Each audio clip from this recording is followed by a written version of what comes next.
Welcome to Fan for Racing Radio. I'm Fan for Racing Sharon, and we have Sal Segala joining us for tonight's show. And we are here for the Bristol review for the NASCAR Cup Series. So, your overall thoughts on the Cup Series race, Sal? Yeah, it was another eventful day for Kyle Larson as he picks up the win, a dominating win at that. And he was not going to be denied, and he was not going to let Denny Hamlin get three in a row and take his limelight. A lot of good finishes by different drivers. Ty Gibbs finally getting getting up in the top three, top five, and see some good racing by Ryan Blaney. And the train wreck, Carson Hocevar getting upset with his crew for a bad pit stop, and man, that guy's just he just doesn't get it. He doesn't. I know. He's not. He's on a learning curve. He's not even learning though. I mean, he's got a lot of people that are trying to help him, and he just doesn't. He thinks he knows. He doesn't listen. He's at that age where he thinks he knows better than everybody else. He's a train wreck. Yeah, it's too bad too, because he's talented. Well, I don't know about talented, but it's just his dad has a lot of money, so he can afford to put him up in, his parents come from a rich background, but yeah, I watched him at the super late model level, and he was the same way. He was always. Yeah, I've heard you say that before. Yeah, he's just a loose cannon. He's a missile out there. Okay, well, before we go any further, everyone, I want to make sure that on social media on April the 18th, that you know that it is Sal Segala's birthday. So let's wish him a very happy birthday here on Fan for Racing Radio as well. Happy birthday, Sal. Oh, thank you. Early birthday. Yeah, we had an early one on Saturday, too. We went out to some friends. I saw some posts. Yeah, I went out to Knott's Berry Farm, and it was fun. We had a good time. All right. Kyle Larson dominated the race, but it was a very emotional victory at Bristol Motor Speedway. He did it for John Edwards, who passed away recently and suddenly, and was his PR person at Hendrick Motorsports. Also a longtime PR person for Gordon, Jeff Gordon as well, and well liked within the garage, and he is definitely going to be missed within the garage at NASCAR. So he did it for John.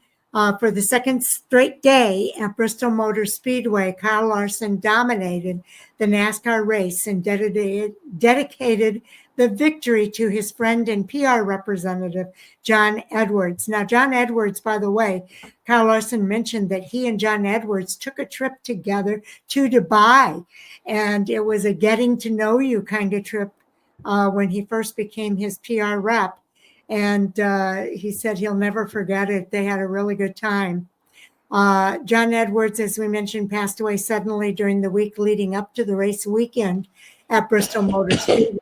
And on Sunday, Kyle Larson won the Food City 500, the NASCAR Cup Series race, in an overwhelming fashion, leading 411 of 500 laps and sweeping both of the stages. I think he has equaled the number of stages won at 18, along with Martin Truex Jr. So a big event for Kyle Larson in that regard as well. Kyle Larson won that race for his second win of the year, the third at Bristol, and the 31st career win. It was Denny Hamlin finishing second, followed by Ty Gibbs, a great finish for him, as you mentioned. Chase Briscoe also had a good finish, along with Ryan Blaney, are your top five. The next five drivers were William Byron, Ross Chastain, AJ Allmendinger, and what do you know, Austin Dillon with a top 10 finish. The pole sitter, Alex Bowman, developed engine problems near the midway point of the race. he fell out early and finished in 36th place. That was disappointing for Alex Bowman. He started so well. Larson dominated the race, leading those 411 laps. The race lasted just 2 hours, 38 minutes, and 43 seconds. That's the second quickest Bristol race ever. The fastest lap bonus went to AJ Allmendinger in the number 16. And stages 1 and 2, as I mentioned, were won by Kyle Larson. There were 4 lead changes among 4 drivers, 3 cautions, only 3 cautions for 40 yellow flag laps. The average speed of the race, 117.703 miles per hour. And the highest finishing rookie, not as big of a battle here in the Cup Series, but Riley Herbst finished in 28th place as the highest finishing rookie of this race. So your thoughts about our top 10 finishers, Sal? Yeah, it was like I said, another dominating performance by Kyle, and Denny tried to make a race of it, but never really could get close enough.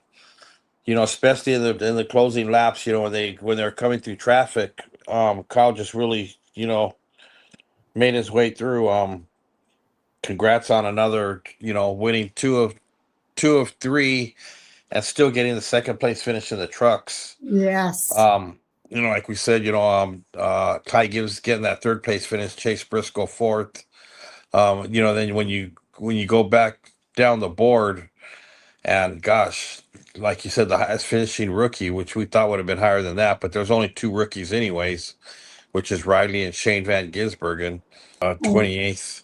Yeah, Let's we'll see. talk about Shane Van Gisbergen in a little Yeah. bit. I kind of thought this would have been, a race that Tyler Reddick would have done a lot better in. He finished 18th. Um, he's actually, for the team he's racing on, he's doing. I'm really impressed by the season he's having. He had a good season last year with 2311 Racing, but Yes. he's just really coming into his own. And just really making a name for himself. Who was it you were mentioning? Alex Bowman just Yeah, that couldn't engine issue. couldn't get anything going, and then having the engine issue. And it's just sad because he started the season off so well. Yes. Uh, Chase Elliott, where's the other? There he is, 15th for Chase Elliott. Mm-hmm. But other than that, congratulations to Kyle Larson on another win, and on the getting the 2 wins. Chris Bell, who still continues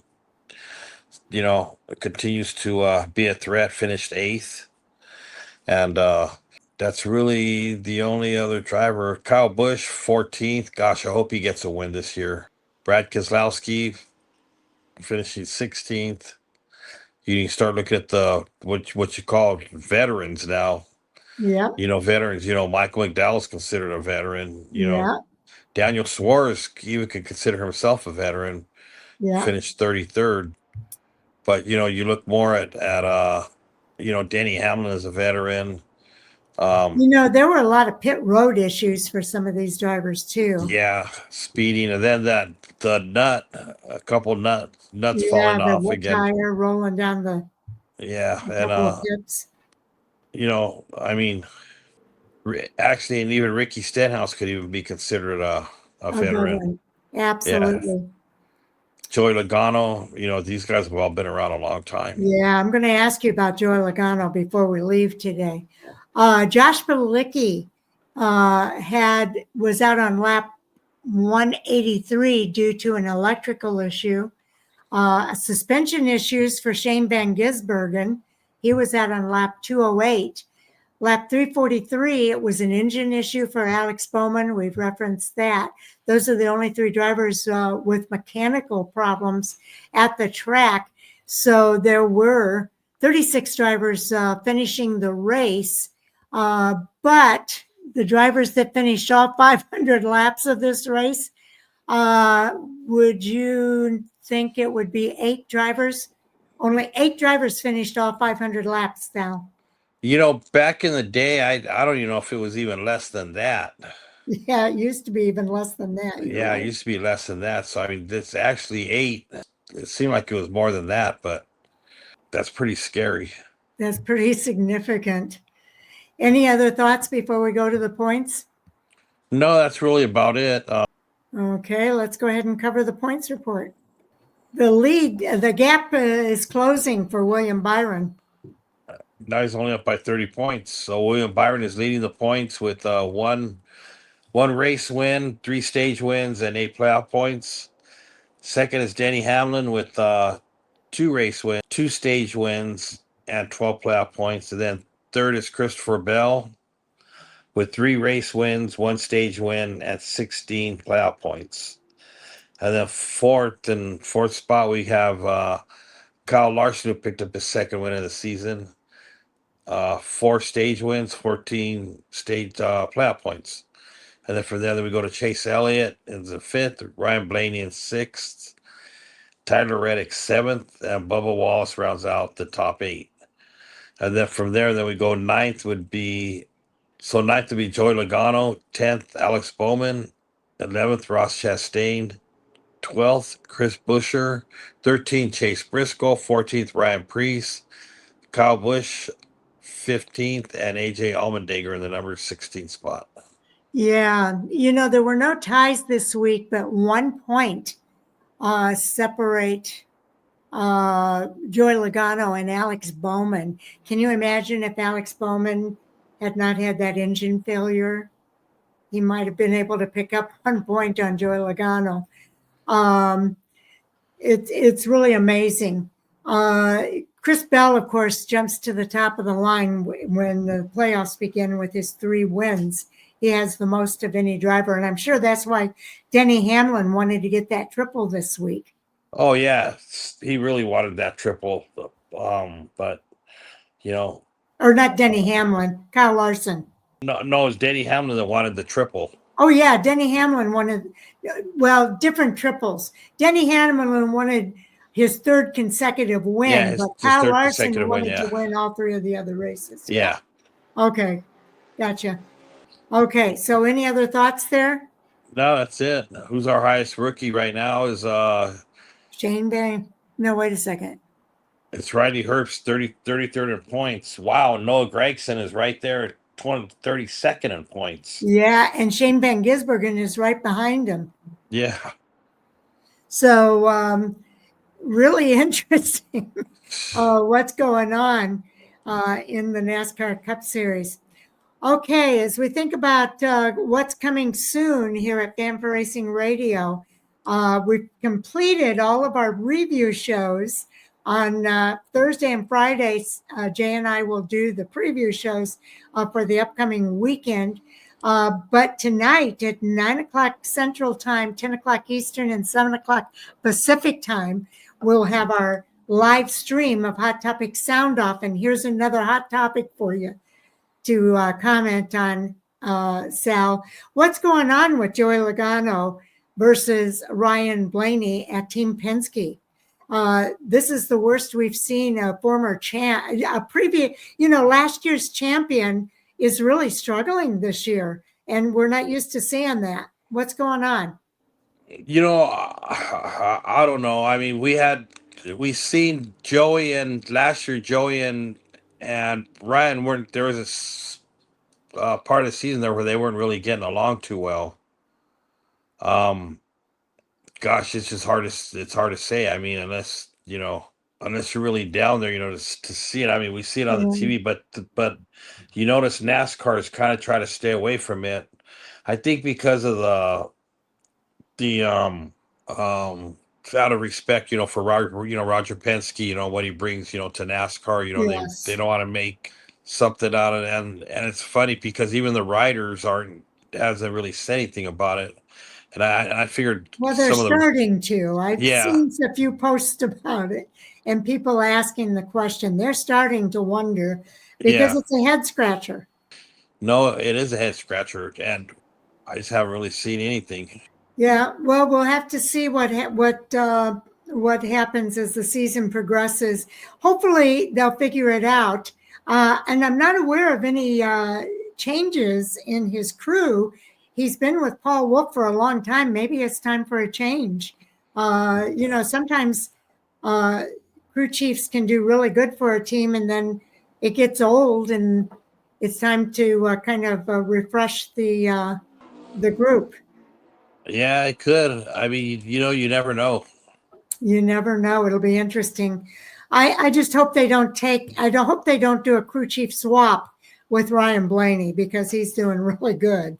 I hate to see that happen when a driver's doing really well. It's strange, but we'll see what happens. And I think a lot of it too. I don't think Ryan and Joey are really getting along that. They haven't been getting along You that think well, anyways. they're at odds? Yeah, I think they're still at odds. For whatever reason. Well, I'm sure Joey's not happy that he's running better than he is. Oh, he can't be. And then Ryan just seems to kind of took the spotlight away from Joey. It's a strange thing. Blame it on the Russians. Oh, no, we can't blame that on them. Okay. Okay. Well, Sal, it's been a lot of fun doing the review shows with you tonight. We did all three together tonight. And I'm super excited about your birthday coming up. Are you going to tell us which birthday this is, or is it not our business? Yeah, it's not a big thing. It's just it'll be my 62nd. Oh, that's awesome. That's I'm awesome. not. I know a lot of people are, they don't want to talk. For me, it doesn't. It's just another day, another numbers. But yeah, it'll be my 62nd. So I finally get to go to when we do our next adventure, our national parks. I finally get the lifetime pass. Oh, very nice. So I don't have to renew it every year. So you pay, I think it's $60 or $80 for the pass. And then it's a lifetime, so I'll never have to renew it again. Very nice. Which is nice. So we were talking about that a few years ago. I told Sandy, I go, man, imagine, we're almost at that point.